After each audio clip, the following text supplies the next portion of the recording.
Hello, my dear students. Today I will take the class Medical Surgical Nursing Part 2. Today's topic is the rest part of radiation therapy. Previous day हम लोग radiation therapy का बहुत सारे side effect discuss कर रहे थे और भी बहुत सारा साइड इफ़ेक्ट है वो हम लोग आज देखेंगे. ठीक है. First, changed sense of taste और स्मेल. टेस्ट और स्मेल में चेंज आता है. रेडिएशन थेरापी और cancer itself may cause a change of taste or smell that typically goes away once treatment is completed. तो रेडिएशन थेरापी देने से किसी का टेस्ट और स्मेल में चेंज आता है. फूड्स में हैव ए बिटर और मेटालिक टेस्ट और सिंपली लेस टेस्ट. तो खाना खाने से क्या होता है, बीटर टेस्ट होता है, मेटालिक टेस्ट होता है और टेस्ट कम लगता है. This suggestion may help to make food taste better. तो हम लोग जो अभी पढ़ के हम लोग को पता चलेगा कैसे हम लोग पेशेंट को बोल सकेंगे, कैसे पेशेंट का टेस्ट हम लोग बेटर कर सकते हैं. Stop eating foods that cause an unpleasant taste. Choose food that look and smell good to you. तो ऐसा ही खाना हम लोग को सिलेक्ट करना पड़ेगा जिसका टेस्ट प्लीजेंट होगा और जिसका स्मेल भी अच्छा होगा. ठीक है. Serve food at room temperature.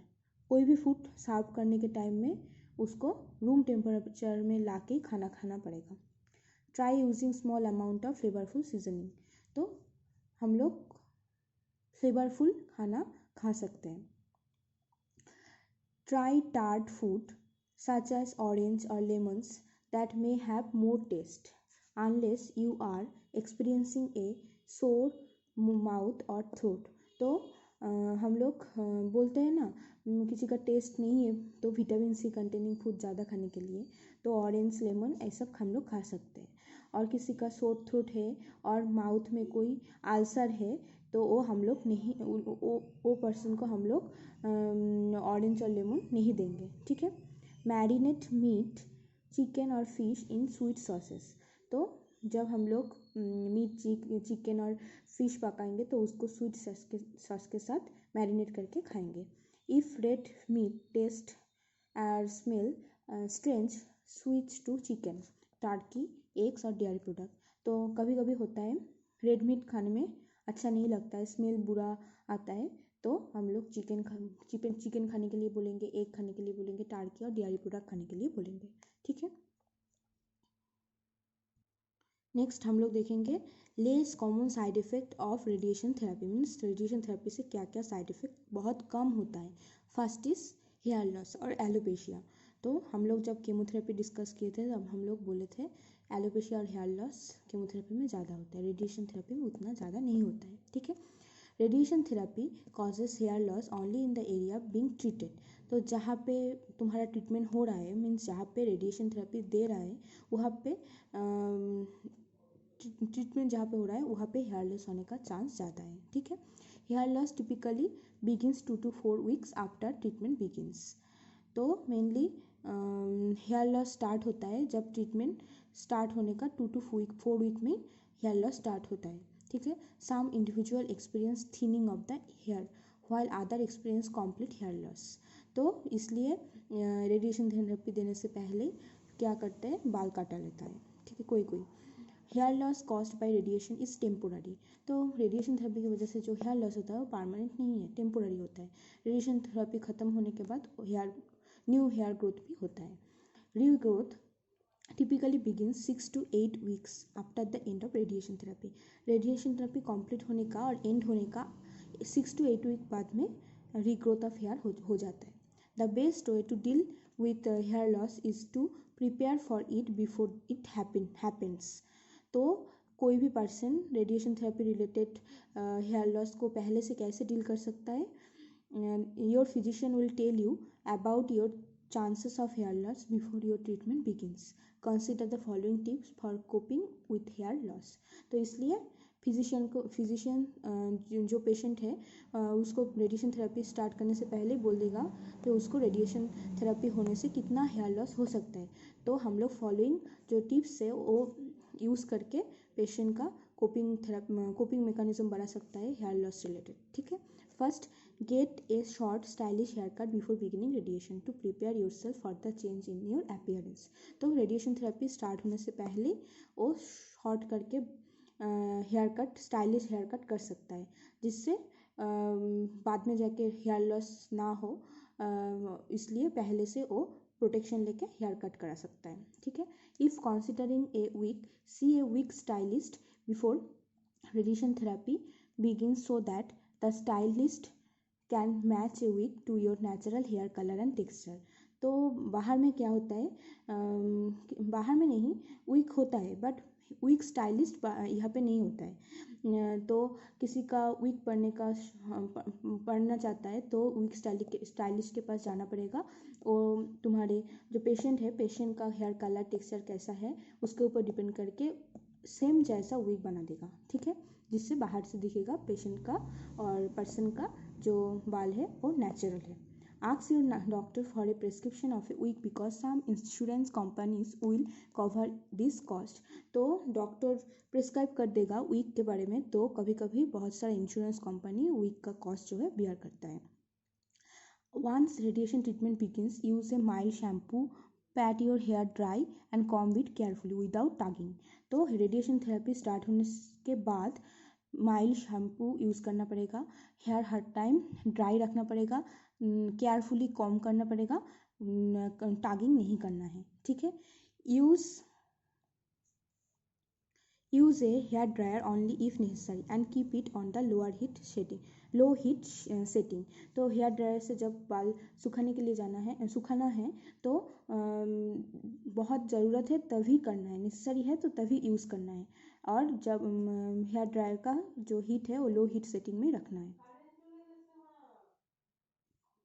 Next, avoid hair dyes, rollers, curling irons and perms. तो ये सब अवॉइड करना है। Sleep on a satin pillow case to prevent friction between hair and scalp के बिटवीन में फ्रिक्शन प्रिवेंट करने के लिए स्टैटिन पिलो केस यूज़ करना पड़ेगा।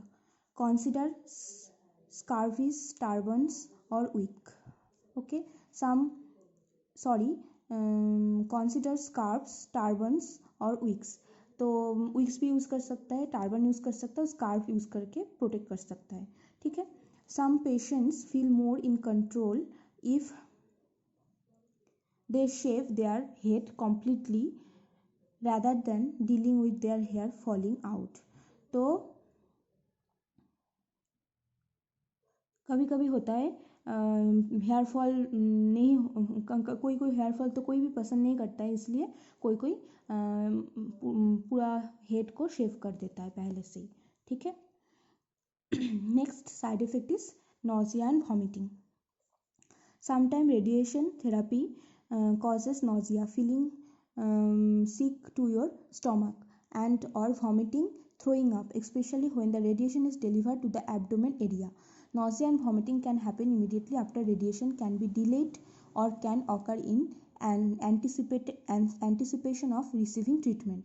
तो रेडिएशन थेरेपी लेने के, किसी का रेडिएशन थेरेपी एब्डोमेन में हो रहा है तो वो रेडिएशन थेरेपी लेने के टाइम में और ट्रीटमेंट होने के बाद में किसी का नॉजिया वोमिटिंग होने का चांस ज़्यादा है, ठीक है।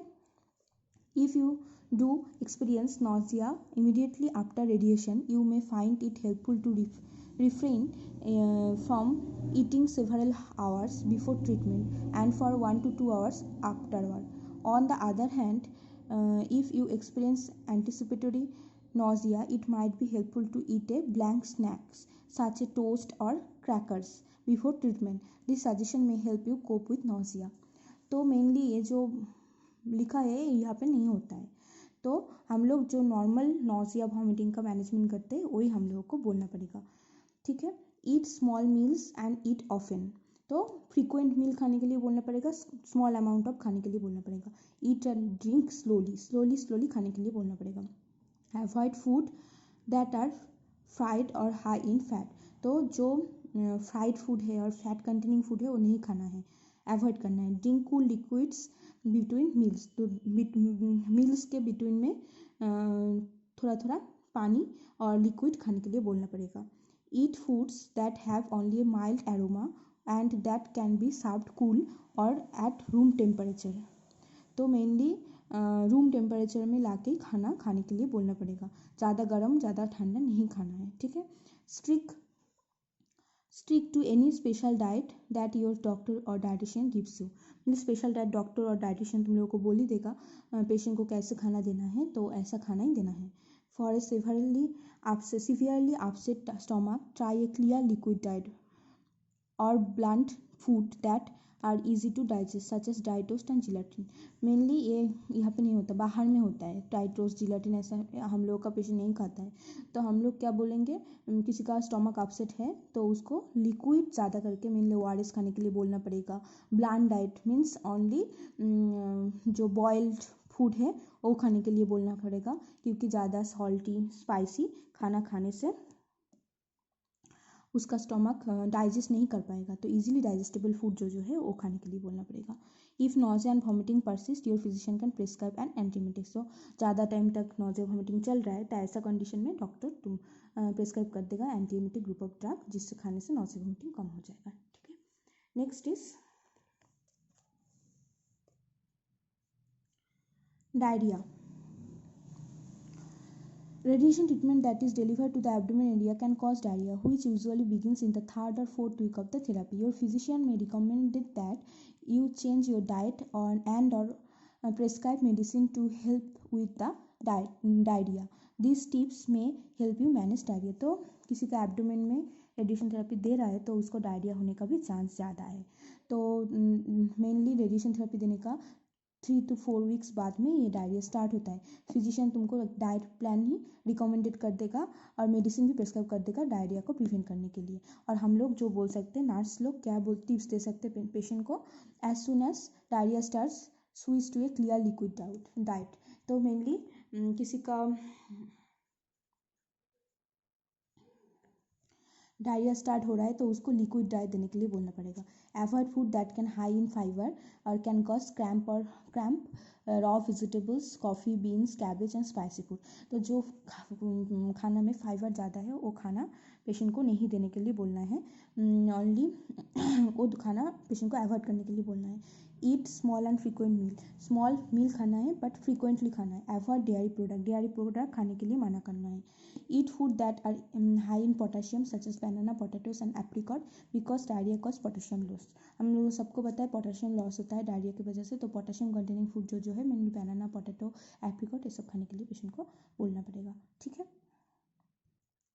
Next, loss of appetite. Loss of appetite is the common factor with cancer and its treatment. Nausea, vomiting and depression can contribute to loss of appetite, which you may not want to eat. It is important to maintain proper nutrition throughout treatment. This suggestion may help you maintain your nutritional intake.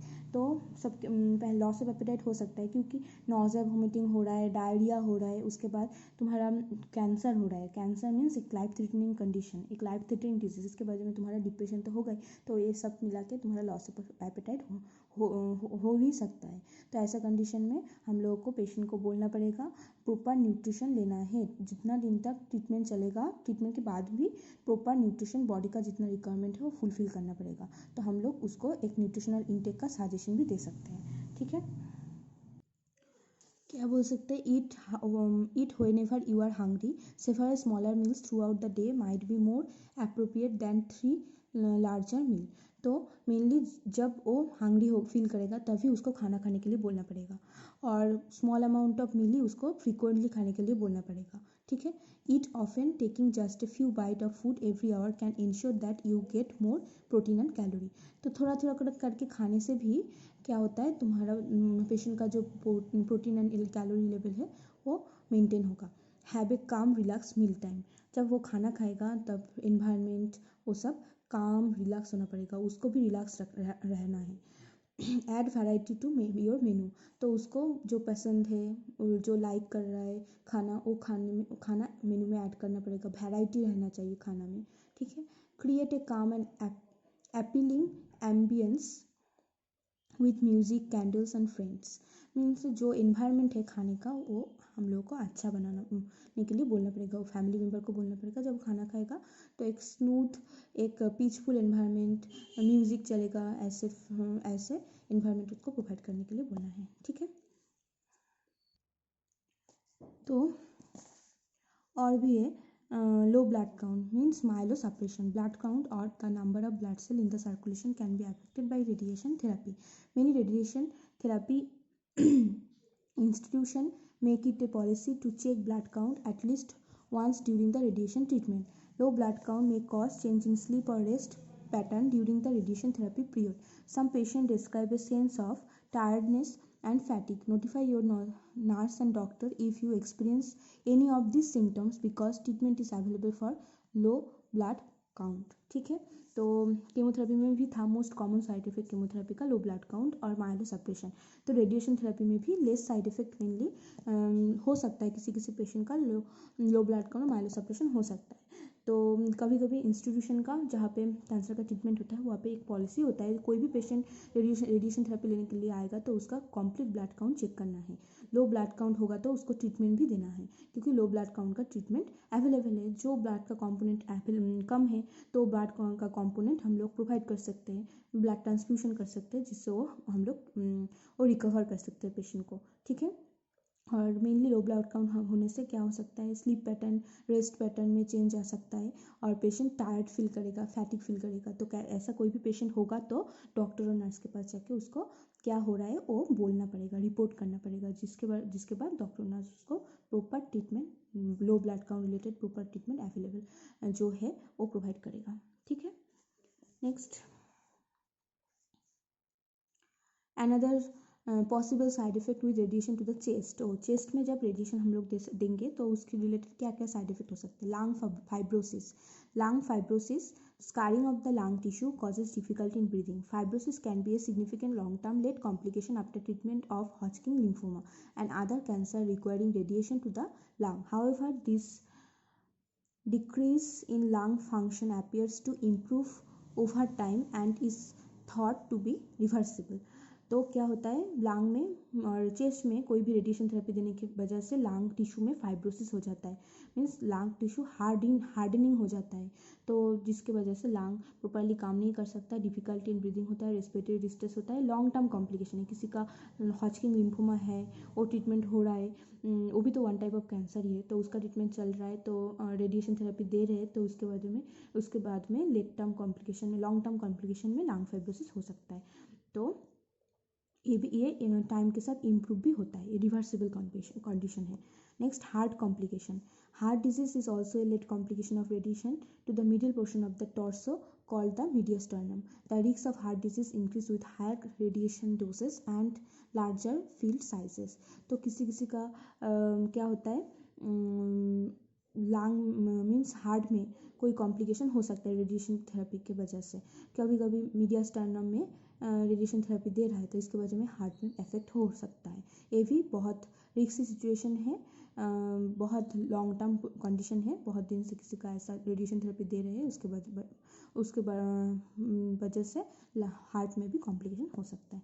तो those are the most common side effect which is occurred related to the radiation therapy. Okay, I think you watch the previous video and you also make the note also today's about the today's topic. Thank you.